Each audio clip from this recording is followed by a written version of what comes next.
Welcome to our YouTube channel. आज जो होता है ना, हम लोगों ने जो रिवाइज सीरीज स्टार्ट किया है उसको आज हम लोग कंटिन्यू करेंगे। आज हम लोग देखिए क्या पढ़ेंगे, बायोलॉजी का flow transfer of energy in an ecosystem. Ecosystem में हम लोगों के एनर्जी का ट्रांसफर किस तरीके से होता है वो देखते हैं। तो देखिए, each organism need energy to carry on vital activities and for buildups and repairing their body tissue. हर ऑर्गेनिज्म जो होता है उसको ना क्या रहता है, एनर्जी का जरूरत रहता है अपने बॉडी को ग्रो अप करने के लिए, अपने एक्टिविटीज को ग्रो करने के लिए और अपने बॉडी के टिश्यूज वगैरह को रिपेयर करने के लिए। The ultimate source of entire energy used by organism is the sole sun. देखिए, जो अल्टीमेट सोर्स होता है एनर्जी का जिसको कोई भी ऑर्गेनिज्म यूज करता है वो होता है sun. If a community each food chain, अगर हर फूड चेन का जो कम्युनिटी होता है ना वो रिप्रेजेंट करे किया जाए स्टेप वाइज का, तो सबसे पहले एनर्जी का फॉर्म क्या होता है, सन होता है। Of the total and solar energy, solar radiation जो हम लोगों की धरती पर गिरता है ना उसका सिर्फ 10% जो होता है प्लांट कैप्चर कर पाते हैं, जो टेरेस्ट्रियल इकोसिस्टम में प्लांट कैप्चर करता है, और वही चीज जो होता है वो ट्रांसफर होता है।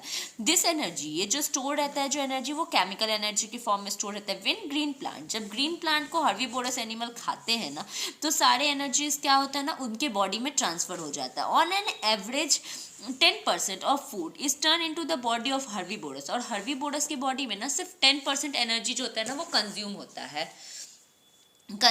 है। इन द सेम वे हम लोग कह सकते हैं 10% ऑफ टोटल एनर्जी जो होता है वो हर्बीवोरस एनिमल के लिए अवेलेबल रहता है नेक्स्ट कंज्यूमर में। जैसे फॉर एग्जांपल प्लांट जो होता है वो सन से एनर्जी लिया, ठीक है, तो टोटल एनर्जी जो होता है वो हर्बीवोरस एनिमल में नहीं ट्रांसफर हो जाए, कुछ एनर्जी जो होता है वो वेस्ट हो जाता है, बस कुछ ही अमाउंट्स में एनर्जी जो होते हैं वो बच जाते हैं। Since amount of energy goes decreases इन इस ट्रॉपिक लेवल, तो हम लोग कह सकते हैं एनर्जी का जो अमाउंट होता है ट्रॉपिक बाई ट्रॉपिक लेवल जो होता है वो घटते चला जाता है। How do our activities affect the environment, हम लोगों का जो एक्टिविटीज होता है वो इन्वायरमेंट को किस तरीके से, इन्वायरमेंट पे किस तरीके से असर डालता है। There are two major environmental problem. देखिए, दो तरीके के इन्वायरमेंटल प्रॉब्लम है। कौन कौन सा? पहला है solid waste and their disposal. सबसे पहला क्या है, जो सॉलिड वेस्ट होता है और उनको किस तरीके से डिस्पोज किया जाता है, ये प्रॉब्लम है। दूसरा क्या है, depletion of ozone layer. Ozone layer दिन पर दिन घटते चला जा रहा है। तो ये दो तरीके के मेजर प्रॉब्लम से हम लोगों को ना सामना करना पड़ रहा है। सबसे पहले solid waste and their disposal क्या है। Solid waste generally come from residence, cattle shed, industries, agriculture, fields and many other places. देखिए, सॉलिड वेस्ट जो होता है वो जनरली कहाँ से आता है, तो जैसे हम लोगों के घर का कूड़ा कचरा हो गया, कैटल का मतलब जैसे भेड़ बकरी हो, जो मवेशी लोग होते हैं उनका कूड़ा कचरा हो गया, इंडस्ट्रियल वेस्ट हो गया, एग्रीकल्चरल फील्ड हो गया, और बहुत सारे अदर प्लेसेस से आता है। इट इंक्लूड, इसमें क्या क्या आता है, पेलिंग्स ऑफ फ्रूट, फलों का जो छिलका होता है, वेजिटेबल्स वगैरह का छिलका होता है, किचन का जो वेस्ट होता है, ऐश होता है, पेपर है, काउ डंक है, ह्यूमन एक्सक्रीटा है, फिर ग्लास है, प्लास्टिक है, लेदर है, रबर है, आर्टिकल्स हुए, मेटल्स हो गए, ये सब हुआ, ठीक है। When accumulated this heap, जब ये पूरा जो कचरा का ढेर जब जमा हो जाता है ना तो ये हमारे इन्वायरमेंट को क्या करता है, पॉल्यूट करता है, ठीक है, हमारे इन्वायरमेंट को पॉल्यूट करता है। अब गार्बेज क्या होता है, the sight of dustbin overflowing and unpleasant smell rising it are familiar sight, the sight of crowded city. जो हम लोग जैसे आमतौर पे हम लोग देखते हैं ना शहर वगैरह में बहुत सारा जगह ऐसा रहता है जहाँ पे ना कचरा का पूरा ढेर लगा रहता है, इनफैक्ट ओवरफ्लो रहता है कचरा का, वहाँ से बहुत ज़्यादा स्मेल आती है, मक्खियाँ वगैरह उसमें भिनभिनाती है, तो ये क्या हो गया, गार्बेज कहलाता है। You look away from it and hold your nose as you cross it, जब हम लोग वहाँ से गुजरते हैं ना तो हम लोग अपने नाक को बंद करके आगे बढ़ते हैं। Have you ever thought that you also have a role to play the creation of this unpleasant odor? देखिए, अगर हम लोग कभी देखें ना तो हम लोग भी जो होते हैं ना इस चीज़ के ना हिस्सेदार हैं, मतलब हम लोग भी जो होते हैं ये बदबू क्रिएट करने में एक अहम रोल प्ले करते हैं। Whether we can play a role in reducing the smell and making the waste dustbin to look more attractive if follow proper methods of disposal the waste in generate in our house, what happened to this material thrown away? देखिए, generally होता है अगर हम लोग सही तरीके से कूड़ा कचरा फेंके तो इसका कभी नौबत ही नहीं आएगा, हम लोगों को ना ये स्मेल वगैरह का कभी नौबत ही नहीं आएगा। का टाइप ऑफ सॉलिड वेस्ट कितने तरीके के होते हैं, तो बायोडिग्रेडेबल और नॉन बायोडिग्रेडेबल, दो तरह के सॉलिड वेस्ट होते हैं। बायोडिग्रेडेबल वेस्ट किसको बोलते हैं, ऐसे waste which can be broken down, जिसको हम लोग नॉन पॉइजनस सब्सटेंस में तोड़ सकते हैं, किसके हेल्प से, by the help of micro organism के हेल्प से, तो वो हमारा क्या कहलाता है, बायोडिग्रेडेबल वेस्ट कहलाता है। नॉन बायोडिग्रेडेबल वेस्ट क्या होता है, दोज वेस्ट मटेरियल, ऐसे वेस्ट मटेरियल जिसको हम लोग जो है नॉन पॉइजनस में नहीं तोड़ सकते हैं, माइक्रो ऑर्गेनिज्म की मदद से ना नॉन पॉइजनस सब्सटेंस में नहीं तोड़ सकते, तो वो नॉन बायोडिग्रेडेबल वेस्ट कहलाते हैं। अब देखिए, managing the garbage we produce, अब हम लोग जो दिन रात जो इतना सारा कचरा प्रोड्यूस कर रहे हैं, इसको हम लोग कैसे मैनेज करें, किस तरीके से इसको ना मैनेज किया जाता है, तो 3 तरीके का होता है। एक होता है लैंडफिल होता है, रिसाइकलिंग होता है। तो सबसे पहले लैंडफिल क्या होता है, in which urban area majority of the solid waste are buried in low lying areas to level of uneven surface of land. देखिए, जैसे कि ना बहुत सारे शहर वगैरह में क्या होता है ना, ऐसा जगह को ना चुन लिया जाता है जहाँ पे ना जमीन काफी नीचे, उस पर ना पूरे शहर का कचरा डाला जाता है। इस चीज को, ये जो मेथड होता है जिसमें बहुत सारे वेस्ट को हम लोग डिस्पोज करते हैं, ये हमारा क्या कहलाता है, लैंडफिल कहलाता है।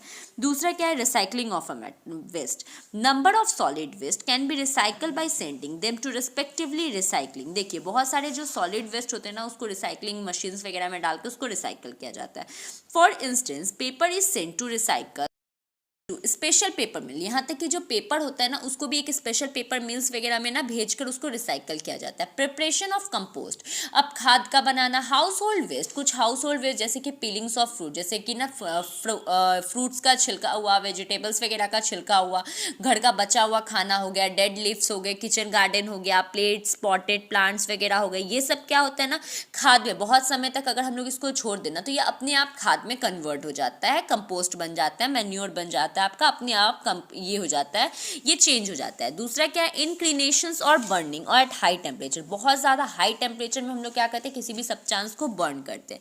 इट इज़ द प्रोसेस, ये एक ऐसा प्रोसेस होता है जिसमें हम लोग कोई भी सब्सटेंस को बहुत ज़्यादा हाई टेम्परेचर में बर्न करते हैं, और उससे जो ऐश निकलता है, उससे जो ये क्या कहते हैं, उससे जो राख निकलता है, उस ऐश को हम लोग क्या करते हैं, डिस्पोज कर देते हैं, लैंडफिल वाले एरिया में क्या करते हैं, जाके गिरा देते हैं।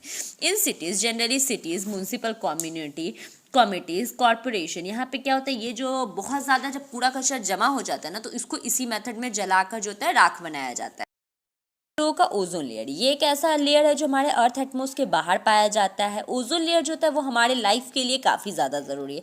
क्यों ज़रूरी है, अगर धरती पे लाइफ पॉसिबल है तो just because of ozone layer. अगर ओजोन लेयर नहीं रहता ना, तो बहुत ज़्यादा अमाउंट में सन का जो रे होता है, अल्ट्रावायलेट रे जो होता है, वो हमारी धरती पर गिरता है, ठीक है। तो ओजोन लेयर का काम क्या होता है, उन सारे जो अल्ट्रावायलेट्स रेडिएशन रहते हैं ना, उन सबको एब्जॉर्व करके बहुत कम अमाउंट में ये जो रेडिएशन होता है धरती पर गिराना।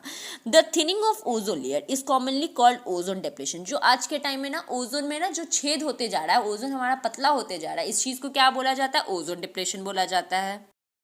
जो होता है ना, ओजोन डिप्लेटेड कैसे हो रहा है, डिप्लेशन कैसे होता है, तो एयर पॉल्यूशन से हो रहा है। क्लोरोफ्लोरोकार्बन जो होता है और एयर पॉल्यूटेंट है, जिसका इस्तेमाल हम लोग करते हैं, जो कि हम लोगों के ओजोन लेयर को ना सबसे ज़्यादा डिप्लेट करने में सबसे ज़्यादा इसका रोल है। बिसाइड मिथेन के अलावा एंड ऑक्साइड ऑफ नाइट्रोजन के अलावा, जो मिथेन और नाइट्रोजन ऑक्साइड भी जो होते हैं ना, ओजोन को डिप्लेट करने में बहुत ज़्यादा इंपॉर्टेंट रोल प्ले कर रहे हैं।